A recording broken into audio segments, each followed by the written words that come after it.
ಇವತ್ತು ಸಮಾಜದಲ್ಲಿ ಕಾಡ್ತಕ್ಕಂಥ ಪ್ರಶ್ನೆಗಳೇನಪ್ಪ ಅಂದರೆ, ಅನಾಮಿಕ ಮುಸುಕುದಾರನಿಗೆ ಆ ಹೆಣಗಳನ್ನ ಊತಾಕೋದಕ್ಕೆ ಹೇಳಿದವರು ಯಾರು?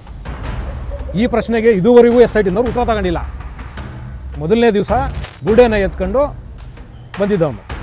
ಈ ಬುರುಡೆನ ಎಲ್ಲಿಂದ ತಂದ? ಈ ಬುರುಡೆ ಯಾರ್ದು? ಹಾಗಿದ್ರೆ ಈ ಬುರುಡೆನ ಹಾಗೆ ತರ್ಬೋದಾ? ಕೋರ್ಟ್ ಪರ್ಮಿಷನ್ ಇಲ್ದಿರೆ ಒಂದು ಯಾವುದೋ ಒಂದು ಶವನ, ಊತಾಕಿರೋ ಶವನ ಅಗೆದು ಅದರಲ್ಲಿರೋ ಒಂದು ಬುರುಡೆನ ಆಚೆ ತೆಗಿಬೋದಾ? ಹಂಗಿದ್ರೆ ಅದಕ್ಕೆ ಇನ್ನೂ SITನವರು ಕ್ಲಾರಿಟಿ ಕೊಡ್ತಾ ಇಲ್ಲ. ಸರ್ಕಾರ ಇದೆ, ನೀವು ಉಪಮುಖ್ಯಮಂತ್ರಿಗಳಾಗಿದ್ದೀರಿ, ನಿಮ್ಮ ಮೇಲೆ ದೊಡ್ಡ ಜವಾಬ್ದಾರಿ ಇದೆ ಈಗ. ಯಾಕೆಂದರೆ ನೀವೇ ಹೇಳಿದ್ದೀರಿ ಇದು ಷಡ್ಯಂತ್ರ ನಡೆದಿದೆ ಅಂತ. ಷಡ್ಯಂತ್ರ ನಡೆದಿದೆ ಅನ್ನೋದಾದರೆ ಷಡ್ಯಂತ್ರ ಮಾಡಿದವರು ಯಾರು ನಿಮಗೆ ಗೊತ್ತಿದೆ. ನೀವು ಬಹಿರಂಗ ಪಡಿಸ್ಬೇಕು. ಹೌದು, ನೀವು ಬಹಿರಂಗ ಪಡಿಸ್ಲೇಬೇಕೀಗ.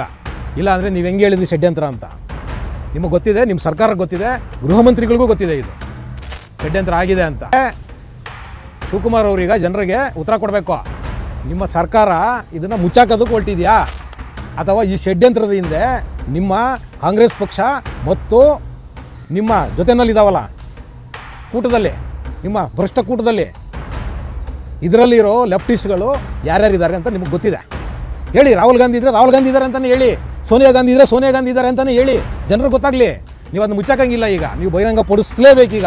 ಅಟ್ ಎನಿ ಕಾಸ್ಟ್ ನೀವು ಹೇಳಲೇಬೇಕೀಗ ಷಡ್ಯಂತ್ರ ಮಾಡಿದವ್ರು ಯಾರು. ಮಹೇಶ್ ಕಿಮ್ರೋಡಿ, ಗಿರೀಶ್ ಮಟ್ಟಣ್ಣ, MD ಸಮೀರು, ಇವ್ರ ಮೇಲೆಲ್ಲ ಯಾವಾಗ ಕ್ರಮ ಜರುಗಿಸ್ತೀರಾ ಹೇಳಿ.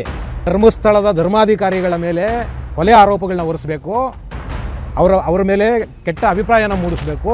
ಧರ್ಮಸ್ಥಳ ಅದೊಂದು ಧರ್ಮಕ್ಷೇತ್ರ ಅಂತ ಹೇಳಿ ಇಡೀ ನಾಡಿನ ಜನ ನಂಬಿದ್ದಾರೆ. ಅವರ ನಂಬಿಕೆಗಳನ್ನೇ ಪೆಟ್ಟು ಕೊಡಬೇಕು, ಅವರ ನಂಬಿಕೆಗಳು ಹುಸಿ ಮಾಡಬೇಕು. ಈ ಎಲ್ಲ ಮಾಡೋದರ ಮುಖಾಂತರ ಧರ್ಮಸ್ಥಳನ ಸರ್ಕಾರದ ಸುಪರ್ದಿಗೆ ತಗೊಳ್ಳೋದಕ್ಕೆ ನೀವೇನಾದರೂ ಹುನ್ನಾರ ಮಾಡ್ತಿದ್ದೀರಾ ಅನ್ನೋ ಅನುಮಾನ ಇವತ್ತು ಸಮಾಜದಲ್ಲಿ ಎಲ್ಲರ ಮನಸ್ಸಲ್ಲೂ ಕಾಡ್ತಿದೆ. ಏನಕ್ಕೆ ಈ ಅನುಮಾನ ಕಾಡ್ತಿದೆ ಅಂದರೆ, ನೀವು ಕಾಂಗ್ರೆಸ್ನವ್ರು ಇದ್ದೀರಲ್ವಾ, ನೀವು ಕಾಂಗ್ರೆಸ್ನವರು ಯಾವತ್ತು ಹಿಂದೂ ವಿರೋಧಿಗಳು. ನೀವು ಎಲ್ಲಿ ದೇವಸ್ಥಾನಗಳಲ್ಲಿ ವರಮಾನ ಜಾಸ್ತಿ ಬರುತ್ತೆ ಅಂಥ ಕಡೆ ನೀವೇನು ಮಾಡ್ತಿದ್ದೀರಿ? ಇವತ್ತು ದೇವಸ್ಥಾನಗಳನ್ನ ಮುಜರಾಯಿ ಇಲಾಖೆಗೆ ತಗೊಂತಿದ್ದೀರಿ. ಹೌದು, ದೇವಸ್ಥಾನಗಳನ್ನ ಮುಜರಾಯಿ ಇಲಾಖೆಗೆ ತಗೊತಾ ಇದ್ದೀರಿ. ಮುಜರಾಯಿ ಇಲಾಖೆಗೆ ತಗೊಂಡು ನೀವು ಅಲ್ಲಿ ಬರ್ತಿರೋ ಸಂಪತ್ತನ್ನೆಲ್ಲ ಸರ್ಕಾರಕ್ಕೆ ತಗೊಂಡು ಗುಳುಮ್ ಅಂತ ನುಂಗಾಕ್ತಿದ್ದೀರಿ. TV ವಿಕ್ರಮದ ಪ್ರೀತಿಯ ನೋಡುಗರಿಗೆ ಯಕ್ಷಿವಲ ಕಾರ್ಯಕ್ರಮಕ್ಕೆ ಸ್ವಾಗತ. ನಾನು ನಿಮ್ಮ ನರಸಿಂಹಮೂರ್ತಿ. ವೀಕ್ಷಕರೇ, ನಿಮಗೆಲ್ಲ ಸಾಕಷ್ಟು ದಿನಗಳಿಂದ ಗೊತ್ತಿರೋ ಹಾಗೆ ಒಂದಷ್ಟು ಜನ ಈ ಲೆಫ್ಟಿಸ್ಟ್ಗಳು ಮತ್ತು ಕಮ್ಯುನಿಸ್ಟ್ಗಳು, ಕೆಲವು ಧರ್ಮದ್ರೋಹಿಗಳು ಧರ್ಮಸ್ಥಳದ ಧರ್ಮಾಧಿಕಾರಿ ವೀರೇಂದ್ರ ಹೆಗಡೆ ಅವರ ಮೇಲೆ ಸಾಕಷ್ಟು ಅಪಪ್ರಚಾರಗಳನ್ನ ಮಾಡಿಕೊಂಡು, ವಿಡಿಯೋಗಳನ್ನ ಹರಿಬಿಟ್ಕೊಂಡು ಜನರಲ್ಲಿ ಒಂದು ಗೊಂದಲದ ವಾತಾವರಣನ ಸೃಷ್ಟಿ ಮಾಡಿಕೊಂಡು ಹೊರಟಿದ್ರು. ಇದಾದಮೇಲೆ ಏನಾಯಿತು, ಕೋರ್ಟು ಒಂದು ಆದೇಶ ಮಾಡ್ತು. ಅನಾಮಿಕ ಒಬ್ಬ ಬಂದ ಬುರುಡೆ ಇಟ್ಕೊಂಡು, ನಾನು ನೂರಾರು ಶವಗಳನ್ನ ಊತಾಕಿದ್ದೀನಿ 15-20 ವರ್ಷಗಳ ಹಿಂದೆ, ನಾನು ಅದನ್ನೆಲ್ಲ ತೋರಿಸ್ತೀನಿ, ಉತ್ಖನನ ಮಾಡಿರಿ, ಉತ್ಖನನ ಮಾಡಿದ್ರೆ ಗಟ್ಟಿ ಸಿಕ್ಬಿಡ್ತದೆ, ಎಲ್ಲ ಸತ್ಯ ಗೊತ್ತಾಗ್ಬಿಡ್ತದೆ ಅಂತ ಹೇಳಿ ಒಂದು ದೊಡ್ಡ ಒಂದು ಷಡ್ಯಂತ್ರನ ರೂಪಿಸಿದ್ರು. ಅದರ ಪ್ರಕಾರ ಕರ್ನಾಟಕದಲ್ಲಿ ಕಾಂಗ್ರೆಸ್ ಸರ್ಕಾರನೂ ಕೂಡ ಎಲ್ಲೋ ಒಂದು ರೀತಿಯಲ್ಲಿ ಈ ಏನು ಹೋರಾಟಗಾರರು ಅಂತ ಹೇಳ್ಕೊಂಡಿದ್ರಲ್ಲ, ಈ ಗಂಜಿ ಗಿರಾಕಿಗಳು, ಈ ಲೆಫ್ಟಿಸ್ಟ್ಗಳು, ಈ ತಿಮ್ಮಾರೌಡಿ ಇಂಥವರೆಲ್ಲ, ಇವರ ಒತ್ತಡಗಳಿಗೆ ಮಣಿದು ಸರ್ಕಾರನೂ ಕೂಡ ಒಂದು SITನ ಫಾರ್ಮ್ ಮಾಡ್ತು. ಈ SIT ಯಾವ ಕೆಳಮಟ್ಟಕ್ಕೆ ಹೋಗಿ ಶರಣಾಗ್ಬಿಡ್ತು ಅಂದರೆ, ಯಾರೋ ಅನಾಮಿಕ ಮುಸುಗುದಾರಿ ಆ ಬುರುಡೆ ಎತ್ಕೊಂಬಂದಿದ್ನಲ್ಲ, ಅವನ್ನ ಕರ್ಕೊಂಡು ಹೋಗಿ ಒಳ್ಳೆ ಈ ಕೂಲಿಯವ್ರ ಥರ ಅಧಿಕಾರಿಗಳನ್ನ ನಡೆಸ್ಕೊಂಬಿಟ್ಟ ಅವನು. ಹೌದು ವೀಕ್ಷಕರೇ, ನೀವೆಲ್ಲ ನೋಡಿರ್ಬೋದು, TVಗಳಲ್ಲಿ ತುಂಬ ಎಲ್ಲ ಬಂದಿದೆ. ಆ ಅಧಿಕಾರಿಗಳನ್ನ ಯಾವ ಮಟ್ಟಕ್ಕೆ ಅವನು ಇಳಿಸಿದ್ದ ಅಂದರೆ, ಅವನು 5 ಅಡಿ ಅಂದರೆ ಅಗಿಬೇಕು, ಇಲ್ಲ 15 ಅಂದರೆ ಅಗಿಬೇಕು, ಇಲ್ಲ 30 ಅಂದರೆ ಅಗಿಬೇಕು, ಇಲ್ಲ ಈ ಜಾಗ ಇಲ್ಲ ಆ ಜಾಗ ಅಂದರೆ ಅಲ್ಲಿಗೂ ಹೋಗಬೇಕು. ಹೆಂಗೆ ಆಡಿಸ್ಬಿಟ್ಟ ಅಂದರೆ, ಒಂದು ರೀತಿ ಅವನು ಅಧಿಕಾರಿ ಆಗ್ಬಿಟ್ಟು ಅಧಿಕಾರಿಗಳೆಲ್ಲ ಒಂಥರ ಕೂಲಿಯವ್ರ ಥರ ಆ್ಯಕ್ಟ್ ಮಾಡೋ ಥರ ಕ್ರಿಯೇಟ್ ಮಾಡಿಬಿಟ್ಟ. ಹೋಗ್ಲಿ, ಏನಾದರೂ ಸಿಕ್ತಾ? ಏನೂ ಸಿಕ್ಕಿಲ್ಲ. ಒಂದೇ ಒಂದು ಗುಂಡಿನಲ್ಲಿ ಮಾತ್ರ ಒಂದು 25 ಮೂಳೆಗಳು ಸಿಕ್ಕಿದೆ. ಆಮೇಲೆ ನಂಬರ್ 17ರಲ್ಲಿ ಏನೋ ಒಂದಷ್ಟು ಸಿಕ್ಕಿದೆ ಅಂತ ಈಗ ಅದ್ರದ್ದು ಆಗಲೇ ಇದೆ, ವರದಿನೂ ಬಂದಾಯಿತು. ಏನು ಬಂತು ವರದಿ? ಅಲ್ಲಿ ಸಿಕ್ಕಿರೋ ಮೂಳೆಗಳೆಲ್ಲ ಗಂಡಸರದು ಅಂತ. ಆದರೆ ಈ ಮುಸುಗುದಾರಿ ಇದನ್ನಲ್ವ, ಈ ಅನಾಮಿಕ ಮುಸುಗುದಾರಿ ಹೇಳಿದ್ದು ಹೆಣ್ಣು ಮಕ್ಕಳನ್ನು ಅತ್ಯಾಚಾರ ಮಾಡಿ ನನ್ನ ಕೈನಲ್ಲಿ ಉಣಿಸಿದ್ದಾರೆ. ಅದು ಯಾವುದೋ ಪೋಸ್ಟ್ ಬಾಟಮ್ ಆಗಿಲ್ಲ, ಪೊಲೀಸ್ ರಿಪೋರ್ಟ್ ಆಗಿಲ್ಲ, ಈ ಥರ ಅನಾಮಧೇಯ ಶವಗಳನ್ನ ನಾನು ತೊಗೊಂಡು ಊತಾಕಿದ್ದೀನಿ ಅಂತ ಹೇಳಿ ಇವನು ಸುಳ್ಳು ಹೇಳಿದ್ದು. ಇವತ್ತು ಸಮಾಜದಲ್ಲಿ ಕಾಡ್ತಕ್ಕಂಥ ಪ್ರಶ್ನೆಗಳೇನಪ್ಪ ಅಂದರೆ, ಅನಾಮಿಕ ಮುಸುಕುದಾರನಿಗೆ ಆ ಹೆಣಗಳನ್ನ ಊತಾಕೋದಕ್ಕೆ ಹೇಳಿದವರು ಯಾರು? ಈ ಪ್ರಶ್ನೆಗೆ ಇದುವರೆಗೂ SITನವ್ರು ಉತ್ತರ ತಗೊಂಡಿಲ್ಲ ಆ ಮುಸುಕುದಾರಿಯಿಂದ. ಹೌದು, ಈಗ ಮನುಷ್ಯ ಹೇಳ್ತಿದ್ದಾನೆ ನಾನು ಊತಾಕಿದ್ದೀನಿ, ನನಗೆ ಯಾರೋ ಹೇಳಿದ್ರು ಅಂತ. ಅವ್ರು ಯಾರು ಅಂತ ಗೊತ್ತಿಲ್ಲ. ಆಮೇಲೆ ಆ ಮನುಷ್ಯ ಒಂದು ಬುರುಡೆನ ತೊಗೊಂಬಂದ. ಅವತ್ತು ಮೊದಲನೇ ದಿವಸ ಬುರುಡೆನ ಎತ್ಕೊಂಡು ಬಂದಿದ್ದವನು. ಈ ಬುರುಡೆನ ಎಲ್ಲಿಂದ ತಂದ? ಈ ಬುರುಡೆ ಯಾರ್ದು? ಹಾಗಿದ್ರೆ ಈ ಬುರುಡೆನ ಹಾಗೆ ತರ್ಬೋದಾ? ಕೋರ್ಟ್ ಪರ್ಮಿಷನ್ ಇಲ್ದಿರೆ ಒಂದು ಯಾವುದೋ ಒಂದು ಶವನ, ಊತಾಕಿರೋ ಶವನ ಹಗ್ದು ಅದರಲ್ಲಿರೋ ಒಂದು ಬುರುಡೆನ ಆಚೆ ತೆಗಿಬೋದಾ? ಹಂಗಿದ್ರೆ ಅದಕ್ಕೆ ಇನ್ನೂ SITನವರು ಕ್ಲಾರಿಟಿ ಕೊಡ್ತಾ ಇಲ್ಲ. ಅದ್ರ ಬಗ್ಗೆ ಇನ್ನೂ ಏನೂ ತನಿಖೆ ಆಗ್ತಿಲ್ಲ. ಮತ್ತು ಇನ್ನೂ ಒಂದು ಇದರಲ್ಲಿ ಸೆಂಟ್ರಲ್ ಬಂದಿದ್ದು ಸುಜಾತಾ ಭಟ್. ಸುಜಾತಾ ಭಟ್ ಅನ್ನೋ ಒಂದು ಹೆಣ್ಣುಮಗಳು ಕೂಡ ಸೆಂಟ್ರಲ್ಲಿ ಬಂದಳು. ಆ ಹೆಣ್ಣುಮಗಳದ್ದು ಏನು ವಾದ?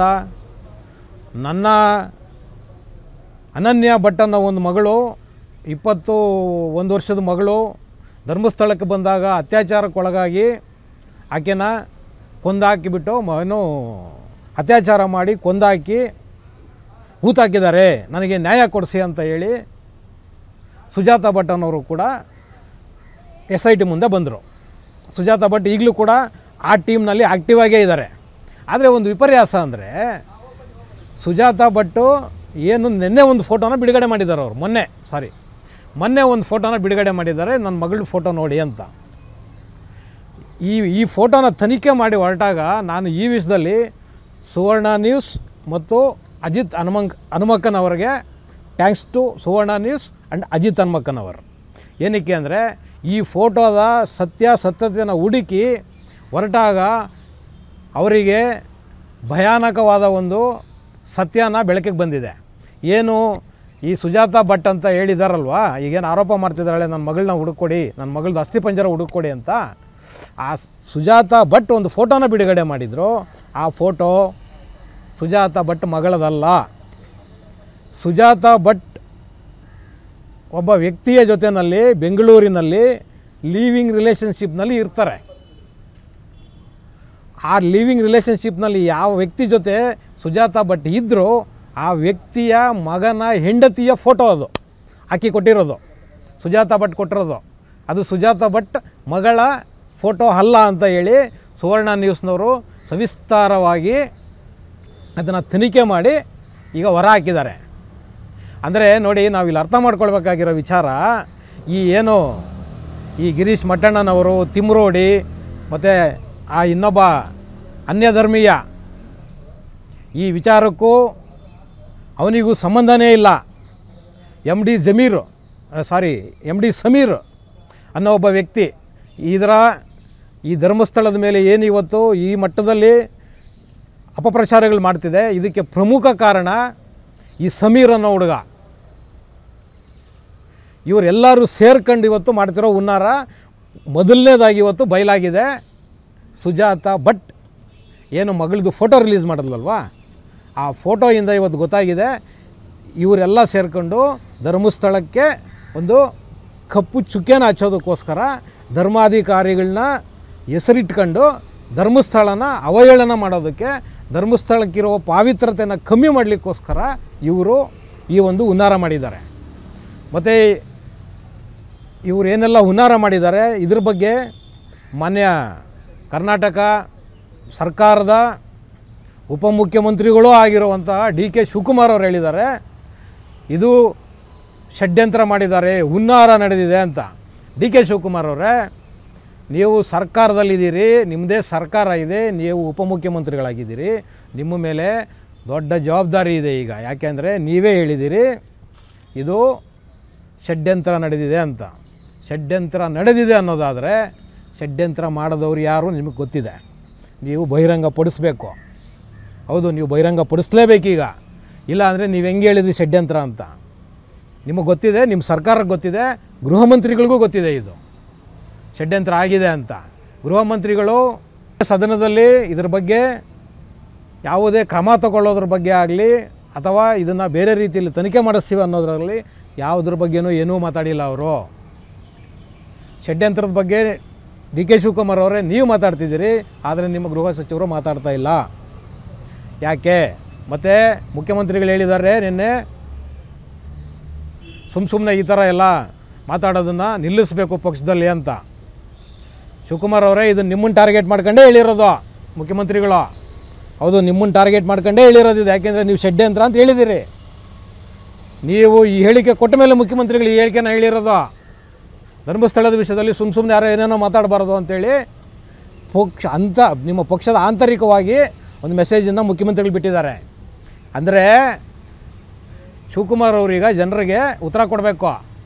ನಿಮ್ಮ ಸರ್ಕಾರ ಇದನ್ನು ಮುಚ್ಚಾಕೋದಕ್ಕೆ ಹೊರಟಿದೆಯಾ ಅಥವಾ ಈ ಷಡ್ಯಂತ್ರದ ಹಿಂದೆ ನಿಮ್ಮ ಕಾಂಗ್ರೆಸ್ ಪಕ್ಷ ಮತ್ತು ನಿಮ್ಮ ಜೊತೆಯಲ್ಲಿದ್ದಾವಲ್ಲ ಕೂಟದಲ್ಲಿ, ನಿಮ್ಮ ಭ್ರಷ್ಟ ಕೂಟದಲ್ಲಿ ಇದರಲ್ಲಿರೋ ಲೆಫ್ಟಿಸ್ಟ್ಗಳು ಯಾರ್ಯಾರಿದ್ದಾರೆ ಅಂತ ನಿಮಗೆ ಗೊತ್ತಿದೆ. ಹೇಳಿ, ರಾಹುಲ್ ಗಾಂಧಿ ಇದ್ದರೆ ರಾಹುಲ್ ಗಾಂಧಿ ಇದ್ದಾರೆ ಅಂತಲೇ ಹೇಳಿ, ಸೋನಿಯಾ ಗಾಂಧಿ ಇದ್ದರೆ ಸೋನಿಯಾ ಗಾಂಧಿ ಇದ್ದಾರೆ ಅಂತಲೇ ಹೇಳಿ, ಜನರಿಗೆ ಗೊತ್ತಾಗಲಿ. ನೀವು ಅದನ್ನು ಮುಚ್ಚಾಕಂಗಿಲ್ಲ. ಈಗ ನೀವು ಬಹಿರಂಗ ಪಡಿಸಲೇಬೇಕೀಗ, ಅಟ್ ಎನಿ ಕಾಸ್ಟ್ ನೀವು ಹೇಳಲೇಬೇಕೀಗ ಷಡ್ಯಂತ್ರ ಮಾಡಿದವ್ರು ಯಾರು. ಆಮೇಲೆ ಆ ಮುಸುಕುದಾರಿ ಯಾರಿದ್ದಾರೆ ಅವ್ರದ್ದು ಏನು ಇವತ್ತಿನ ಆರ್ಥಿಕ ಪರಿಸ್ಥಿತಿ, 2 ವರ್ಷದ ಹಿಂದೆ ಆ ಮನುಷ್ಯನ ಆರ್ಥಿಕ ಪರಿಸ್ಥಿತಿ ಏನು ನೀವು ತನಿಖೆ ಮಾಡಿಸ್ಬೇಕು. ಆಮೇಲೆ ಅನನ್ಯ ಭಟ್ ಆ ಹೆಣ್ಮಗಳಿಗೆ ನ್ಯಾಯ ಬೇಕು ಅಂತ ಹೇಳಿದರು. ಖಂಡಿತ ಹೆಣ್ಮಗಳಿಗೆ ನ್ಯಾಯ ಬೇಕು. ಆ ಹೆಣ್ಮಗಳಿಗೆ ನ್ಯಾಯ ಕೊಡಿಸಿ ನೀವೀಗ. ಅನನ್ಯ ಭಟ್ಟಿಗೆ ನ್ಯಾಯ ಬೇಕು. ಸುಜಾತ ಭಟ್ಟು ಏನೋ ಶಾಸ್ತ್ರೋಕ್ತವಾಗಿ ಆ ಅಮ್ಮ ಪಿಂಡ ಬಿಡಬೇಕಂತೆ ಮಗಳಿಗೆ. ನೀವು ಅದಕ್ಕೆ ನ್ಯಾಯ ಕೊಡಿಸ್ಬೇಕೀಗ ಸುಜಾತ ಭಟ್ಗೆ. ನೀವು ದಯವಿಟ್ಟು ಸುಜಾತ ಭಟ್ನ ಈಗ ಅರೆಸ್ಟ್ ಮಾಡಬೇಕು. ಸುಜಾತ ಭಟ್ ಮಗಳದು ಫೋಟೋ ಎಲ್ಲಿದೆ ಅಂತ ಕೇಳಬೇಕು. ಯಾಕೆಂದರೆ ಸುಜಾತ ಭಟ್ ಕೊಟ್ಟಿರೋ ಫೋಟೋ ಮಗಳದಲ್ಲ ಅದು. ಆ ಅಮ್ಮ ಲಿವಿಂಗ್ ರಿಲೇಷನಲ್ಲಿ ಇದ್ರಲ್ಲ ಆ ಅಪ್ಪನ ಸೊಸೆ ಫೋಟೋ ಕೊಟ್ಟವಳೆ, ಅದು ಬಹಿರಂಗ ಆಗಿದೆ ಈಗ. ಆಮೇಲೆ ಮಹೇಶ್ ತಿಮ್ರೋಡಿ, ಗಿರೀಶ್ ಮಟ್ಟಣ್ಣ, MD ಸಮೀರು ಇವ್ರ ಮೇಲೆಲ್ಲ ಯಾವಾಗ ಕ್ರಮ ಜರುಗಿಸ್ತೀರಾ ಹೇಳಿ. ಏನಕ್ಕೆ ಅಂದರೆ 17 ಕಡೆ ಉತ್ಖನನ ಆಗಿದೆ, 17 ಕಡೆ ಅವರು ತೋರಿಸಿದ ಜಾಗದಲ್ಲಿ ಅಗದಾಗಿದೆ, ಏನೂ ಸಿಕ್ಕಿಲ್ಲ. ಸಿಕ್ಕಿರೋ ಅಷ್ಟೋ ಇಷ್ಟೋ ಮೂಳೆಗಳನ್ನ ಫರೆನ್ಸಿಕ್ ಲ್ಯಾಬಿಗೆ ಕಳಿಸಿ ಈಗಾಗಲೇ ಅದ್ರ ರಿಪೋರ್ಟು ಕೂಡ ಬಂದಿದೆ ಅಂತ ಟಿ ವಿಗಳಲ್ಲಿ ಹೇಳ್ತಿದ್ದಾರೆ. ಅದ್ರ ರಿಪೋರ್ಟಲ್ಲಿ ಎಲ್ಲ ಗಂಡಸುರಿದು ಅಂತಲೇ ಇದೆ. ಅಲ್ಲೇ ನೀವೇನು ಇವತ್ತು ಹೇಳ್ತಾ ಇದ್ದೀರಿ, ಕೋರ್ಟ್ ಹೇಳಿತ್ತು ಹಂಗಾಗಿ ನಾವು SITನ ರಚನೆ ಮಾಡಿದ್ರಿ ಅಂತ. ನೋಡಿ, ಇದು ಕೂಡ ಸುಳ್ಳೆ. ಕೋರ್ಟು SIT ಮಾಡಿ ಅಂತ ಏನು ಕೋರ್ಟ್ ಹೇಳಿರಲಿಲ್ಲ, ತನಿಖೆ ಮಾಡಿಸಿ ಅಂತ ಹೇಳಿದರು. ಸಂತೋಷ, ನೀವು SIT ಮಾಡಿದ್ರಿ. SIT ಮಾಡಿದ ಮೇಲೆ ಆದಂತಹ ಈ ಏನು ಬೆಳವಣಿಗೆಗಳಿದಾವಲ್ಲ ಇದ್ರ ಬಗ್ಗೆ ತನಿಖೆ ಆಗಬೇಕು. ಇದ್ರ ಹಿಂದೆ ಯಾರಿದ್ದಾರೆ ಮತ್ತು ಇದ್ರ ಉದ್ದೇಶ ಏನು ಹೇಳಿ. ನಮಗನ್ಸುತ್ತೆ ಇದ್ರ ಉದ್ದೇಶ ಏನೂ ಇಲ್ಲ. ಇದ್ರ ಉದ್ದೇಶ ಏನು, ಧರ್ಮಸ್ಥಳದ ಧರ್ಮಾಧಿಕಾರಿಗಳ ಮೇಲೆ ಕೊಲೆ ಆರೋಪಗಳನ್ನ ಹೊರಿಸಬೇಕು, ಅವರ ಮೇಲೆ ಕೆಟ್ಟ ಅಭಿಪ್ರಾಯನ ಮೂಡಿಸಬೇಕು. ಧರ್ಮಸ್ಥಳ ಅದೊಂದು ಧರ್ಮಕ್ಷೇತ್ರ ಅಂತ ಹೇಳಿ ಇಡೀ ನಾಡಿನ ಜನ ನಂಬಿದ್ದಾರೆ. ಅವರ ನಂಬಿಕೆಗಳನ್ನೇ ಪೆಟ್ಟು ಕೊಡಬೇಕು, ಅವರ ನಂಬಿಕೆಗಳು ಹುಸಿ ಮಾಡಬೇಕು. ಈ ಎಲ್ಲ ಮಾಡೋದರ ಮುಖಾಂತರ ಧರ್ಮಸ್ಥಳನ ಸರ್ಕಾರದ ಸುಪರ್ದಿಗೆ ತಗೊಳ್ಳೋದಕ್ಕೆ ನೀವೇನಾದರೂ ಹುನ್ನಾರ ಮಾಡ್ತಿದ್ದೀರಾ ಅನ್ನೋ ಅನುಮಾನ ಇವತ್ತು ಸಮಾಜದಲ್ಲಿ ಎಲ್ಲರ ಮನಸ್ಸಲ್ಲೂ ಕಾಡ್ತಿದೆ. ಏನಕ್ಕೆ ಈ ಅನುಮಾನ ಕಾಡ್ತಿದೆ ಅಂದರೆ, ನೀವು ಕಾಂಗ್ರೆಸ್ನವ್ರು ಇದ್ದೀರಲ್ವಾ, ನೀವು ಕಾಂಗ್ರೆಸ್ನವರು ಯಾವತ್ತು ಹಿಂದೂ ವಿರೋಧಿಗಳು. ನೀವು ಎಲ್ಲಿ ದೇವಸ್ಥಾನಗಳಲ್ಲಿ ವರಮಾನ ಜಾಸ್ತಿ ಬರುತ್ತೆ ಅಂಥ ಕಡೆ ನೀವೇನು ಮಾಡ್ತಿದ್ದೀರಿ, ಇವತ್ತು ದೇವಸ್ಥಾನಗಳನ್ನ ಮುಜರಾಯಿ ಇಲಾಖೆಗೆ ತಗೊಂತಿದ್ದೀರಿ. ಹೌದು, ದೇವಸ್ಥಾನಗಳನ್ನ ಮುಜರಾಯಿ ಇಲಾಖೆಗೆ ತಗೊತಾ ಇದ್ದೀರಿ. ಮುಜರಾಯಿ ಇಲಾಖೆಗೆ ತಗೊಂಡು ನೀವು ಅಲ್ಲಿ ಬರ್ತಿರೋ ಸಂಪತ್ತನ್ನೆಲ್ಲ ಸರ್ಕಾರಕ್ಕೆ ತಗೊಂಡು ಗುಳುಮ್ ಅಂತ ನುಂಗಾಕ್ತಿದ್ದೀರಿ. ಧರ್ಮಸ್ಥಳದಲ್ಲೂ ಕೂಡ ಇದೇ ರೀತಿಯ ಹುನ್ನಾರನ ಈ ಏನು ಇವತ್ತು ಮಾಡ್ತಿದ್ದಾರಲ್ಲ ಈ ಷಡ್ಯಂತ್ರಗಳು, ಈ ಅಪಪ್ರಚಾರ ಮಾಡ್ಕೊಂಡು ಹೋರಾಡ್ತಿದ್ದಾರಲ್ಲ ಈ ತಿಮ್ರೋಡಿ ಅಂಥವ್ರು, ಇವರುಗಳೆಲ್ಲ ಅದನ್ನೇ ಮಾಡ್ತಿರೋದು. ಅದರಿಂದ ನೀವು ಇವತ್ತು ಜನರಿಗೆ ಉತ್ತರ ಕೊಡಬೇಕು. ಇದರಿಂದ ಯಾರಿದ್ದಾರೆ, ಇದು ಯಾತಕ್ಕೋಸ್ಕರ ನಡೀತು, ಮತ್ತು ಇದರಲ್ಲಿ ಯಾವ್ಯಾವ ರಾಜಕಾರಣಿಗಳು ಶಾಮೀಲಾಗಿದ್ದಾರೆ, ಇವರಿಗೆಲ್ಲ ಯಾರ್ಯಾರು ಸಂಪನ್ಮೂಲಗಳನ್ನ ಕೊಟ್ಟರು, ದುಡ್ಡು ಕಾಸು ಇವರಿಗೆಲ್ಲ ಯಾರು ಕೊಟ್ಟರು, ಇದೆಲ್ಲನೂ ಕೂಡ ತನಿಖೆ ಆಗಬೇಕು. ನೀವು ಆ ಮುಸುಕು ದಾರಿ ಹೇಳಿದ್ದನ್ನು ತನಿಖೆ ಮಾಡೋದಕ್ಕೆ ನೀವು SIT ಮಾಡ್ತೀವಿ ಅನ್ನೋದಾದರೆ, ಇವತ್ತು ಇಷ್ಟೆಲ್ಲ ಪ್ರಶ್ನೆಗಳಿದೆಯಲ್ಲ, ಈ ಎಲ್ಲ ಪ್ರಶ್ನೆಗಳಿಗೂ ಉತ್ತರ ಕಂಡುಕೊಳ್ಳೋದಕ್ಕೆ ಒಂದು SIT ಮಾಡಿ. ಹೌದು, ಒಂದು SIT ಮಾಡಿ. ಈಗ ಆ SIT ಏನು ಮಾಡ್ತಿತ್ತೋ ಅದು ಮುಗ್ದಿದೆ. ಈಗ ನೀವೇ ಹೇಳಿದ್ದೀರಿ ನಾವಿನ್ನು ಅಗಿಯೋದಿಲ್ಲ, ಇನ್ನು ಯಾವುದೇ ಕಾರಣಕ್ಕೂ ನಾವು ಅಗಿಯಲ್ಲ, ಏನೂ ಸಿಕ್ಕಿಲ್ಲ, ಅದರಿಂದ ನಾವು ಅಗಿಯಲ್ಲ ಅಂತ ಹೇಳಿದ್ದೀರಿ. ನೀವೀಗ ಅಗಿಯೋದು ನಿಲ್ಲಿಸಿದ ಮೇಲೆ ನೂರಾರು ಪ್ರಶ್ನೆಗಳು ಜನಮಾನಸದಲ್ಲಿ ಉಟ್ಕೊಂಡಿದ್ದಾವೆ. ಈ ಪ್ರಶ್ನೆಗಳಿಗೆಲ್ಲ ಉತ್ತರ ಕೊಡೋರು ಯಾರು? ಅದಕ್ಕೋಸ್ಕರ ಸಿದ್ದರಾಮಯ್ಯನವರೇ, ಮಾನ್ಯ ಮುಖ್ಯಮಂತ್ರಿಗಳೇ, ನಿಮ್ಮಲ್ಲಿ ಕಳಕಳಿಯ ಮನವಿ, ದಯಮಾಡಿ ಒಂದು SITನ ಮಾಡಿ ಇವತ್ತು ಸಾರ್ವಜನಿಕವಾಗಿ ಏನೆಲ್ಲ ಪ್ರಶ್ನೆಗಳು ಹುಟ್ಟಿದೆ ಆ ಪ್ರಶ್ನೆಗಳಿಗೆ ನೀವು ಉತ್ತರ ಕೊಡಬೇಕು ಮತ್ತು ಉತ್ತರ ಕೊಡಿಸ್ಬೇಕು. ಆಮೇಲೆ ತಿಮ್ರೋಡಿ, ಗಿರೀಶ್ ಮಟ್ಟಣ್ಣ, MD ಸಮೀರು, ಸುಜಾತ ಭಟ್ ಮತ್ತು ಇದ್ರ ಹಿಂದೆ ಇರೋ ಕಾಣದ ಕೈಗಳನ್ನ ಯಾವಾಗ ಅರೆಸ್ಟ್ ಮಾಡ್ತೀರಾ ಹೇಳಿ ಅಂತ ಹೇಳುವುದರ ಮುಖಾಂತರ ಇವತ್ತಿನ ಟೆಕ್ಸೇವಾಲ ಕಾರ್ಯಕ್ರಮನ ಮುಗಿಸ್ತಾ ಇದ್ದೀನಿ.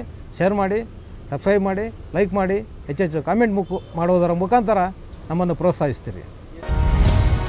ಟಿವಿ ವಿಕ್ರಮ, ದೇಶ ನಿಮ್ಮ ಕೈಯಲ್ಲಿ. ಈ ಕಾರ್ಯಕ್ರಮ ನಿಮಗೆ ಇಷ್ಟ ಆಗಿದ್ದಲ್ಲಿ ಲೈಕ್, ಶೇರ್ ಹಾಗೂ ಕಮೆಂಟ್ ಮಾಡಿ. ಟಿವಿ ವಿಕ್ರಮದ ಕಾರ್ಯಕ್ರಮಗಳನ್ನು ನಿರಂತರವಾಗಿ ವೀಕ್ಷಿಸಲು ಸಬ್ಸ್ಕ್ರೈಬ್ ಮಾಡಿ, ಬೆಲ್ ಐಕನ್ ಒತ್ತಿ.